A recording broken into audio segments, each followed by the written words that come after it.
This is Beyond the Big Screen podcast with your host, Steve Guerra.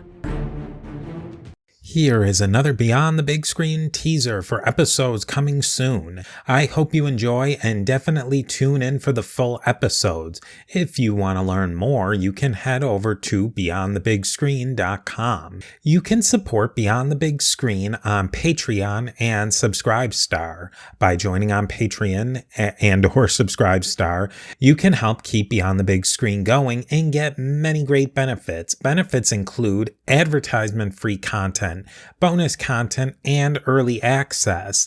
The bonus content is great too. I will feature outtakes from episodes and live streaming episodes.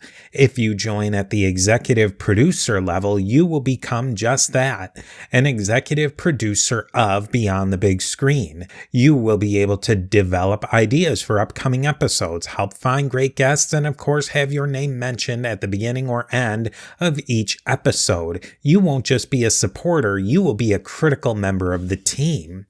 Go over to patreon.com/Beyond the Big Screen or subscribestar.com/Beyond the Big Screen to learn more.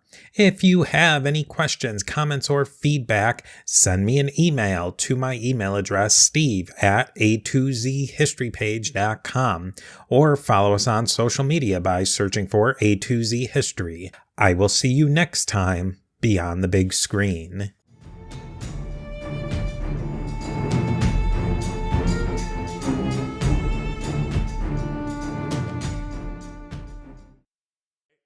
Tetsuo in this way is a lot like Godzilla. Like this whole, like, in the Godzilla movies, like, they keep trying heavier stuff against Godzilla, but they just tick him off more and more. But the difference is it's Tetsuo's own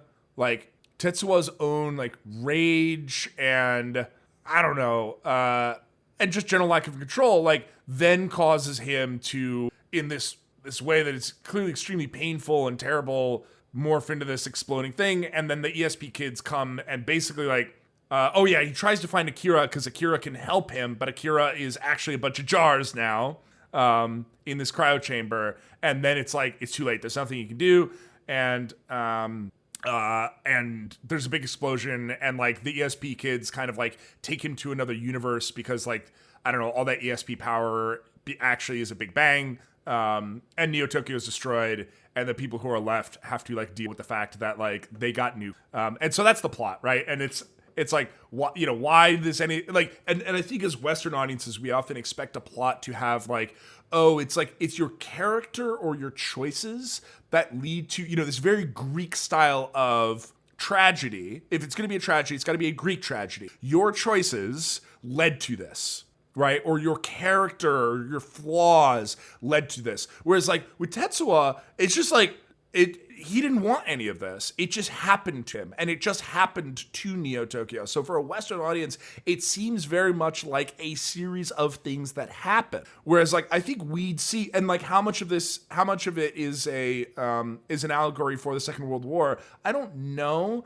because from my Western perspective, I can't help but see the Second World War for Japan as a Greek tragedy. That like their own arrogance and their own desire to dominate, right, led to their downfall necessarily. And so, of course, I see the Japanese experience in the Second World War as a moral tale. But, if this is, given that, again, Neo Tokyo gets nuked twice in Akira, how much is this an allegory for the Second World War? I don't know, but it's definitely not a moral tale. It's definitely a tale of the world is spiraling out of control, and you have these people becoming, like, doing everything they can and like abandoning morality in order to try to control it and failing. Yeah, there's so much to pick apart there, especially.